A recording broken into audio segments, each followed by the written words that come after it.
Class 8 অনেকেই জিজ্ঞাসা করেছো যে এই শেষ ৪ মাস তোমার আসলে কি করা উচিত বৃত্তি পাওয়ার জন্য?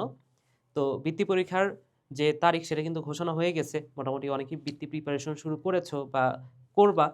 তোমাদের আসলে এই শেষ সময়ে ৩ টা কাজের কথা বলব যেটা তোমার রেগুলার বেসিসে করা উচিত।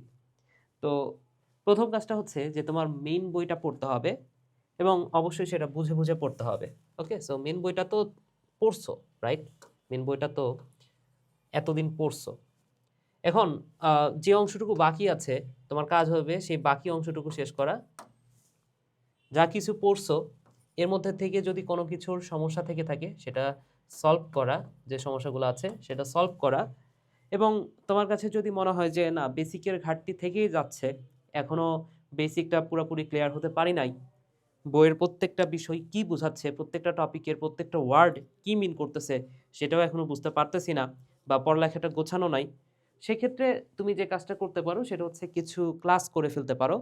ঠিক আছে? প্রত্যেকটা অধ্যায়ের উপর ক্লাস করে সেটা তুমি যদি চাও যে বইয়ের পাশে আন্ডারলাইন করে রাখতে পারো যে কোন টপিকটা গুরুত্বপূর্ণ, কোন কথাটা বেশি গুরুত্বপূর্ণ। একটু নোট করে ফেলতে পারো। কোনো শর্টকাট থাকলে যেমন বিজ্ঞানের ১ম অধ্যায়ে আমি অনেক শর্টকাট দিয়ে পড়াইছি। তো কোনো শর্টকাট থাকলে সেই শর্টকাটগুলা আয়ত্ত করতে পারো। ঠিক আছে? তো এর জন্য তোমাকে আমি সহজ একটা উপায় বলে দিই। সেটা হচ্ছে খুব সিম্পল একটা বিষয়। সেটা হচ্ছে তুমি জাস্ট এই যে এস কোর্সে আসবা। তারপরে তুমি যাবা হচ্ছে ক্লাস 6, 7, 8 এর মধ্যে ক্লাস 8 এ তুমি যাবা।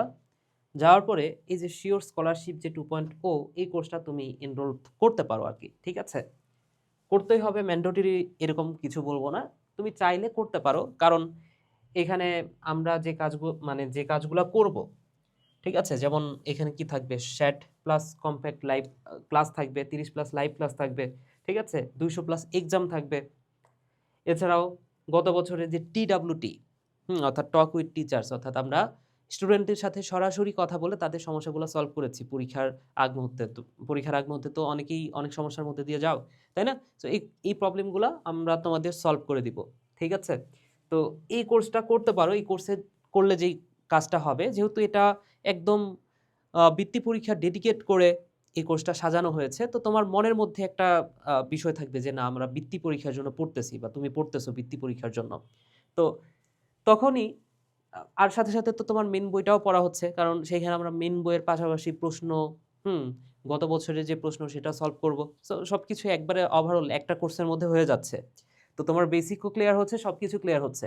এখন একবার যখন তোমার মেইন বই ভালোমতো পড়া হয়ে যাবে, এই কথাটা মাথায় রাখো, ভালোমতো পড়তে হবে। সো এরপর থেকে শুরু হবে রিভিশন পিরিয়ড। এরপর থেকে এটা চলতেই থাকবে, চলতেই থাকবে। ঠিক আছে? কখনো থামা যাবে না। রিভিশন এটা কখনোই স্টপ করে দেওয়া যাবে না। তোমার রিভিশনটা চলতে থাকবে। তুমি মেইন বইটা শেষ করছো, এরপরে তোমার রিভিশন পিরিয়ড শুরু। মনে রাখো যত বেশি রিভিশন দিতে পারবা, তত বেশি তুমি অন্যজনের চেয়ে আগায় যাচ্ছ। অবশ্যই সেটা যেন-তেনভাবে রিভিশন না। অবশ্যই ভালোমতো রিভিশন দিয়ে শেষ করতে হবে। অর্থাৎ এই শেষ ৪ মাস মেইন বইটা ফার্স্টে শেষ করো, রিভিশন শুরু করো এবং যত পারো এক্সাম দাও। যত পারো ভাইয়া এক্সাম দাও। তো এক্সাম অনেকে মিস করে যাও। কারণ কি জানো? তুমি এক্সাম দিতে গিয়ে এক্সাম যখন নিজে, নিজে দিতে যাবা বা কোথাও যদি কোনো অফলাইনে তুমি এক্সাম দেওয়ার সুযোগ পাও, সেখানে যদি তুমি কখনো এক্সাম দাও বা অনলাইনেই কখনো এক্সাম দাও, এক্সাম দিলে কয়েকটা জিনিস ভুল হয়ে যায় না? তুমি তো 100% অ্যান্সার করতে পারো না। কিছু জিনিস তো ভুল হয়ে যায়। কিছু এমসিকিউ ভুল হয়ে যায়।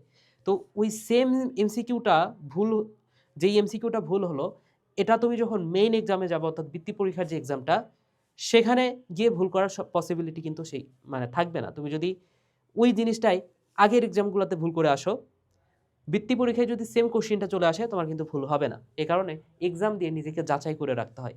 ঠিক আছে? তো এই ৩ টা কাজের কথা আমি ভালো করে বলব। এই ৩ টা কাজ তোমরা এই ৪ মাসে করো। আরো অনেক কিছু করা যায়। ৩ টা সিম্পল কাজের কথা বললাম যেটা তোমার করতেই হবে। ঠিক আছে? ওকে। সো এখানেই ভিডিওটা শেষ করছি।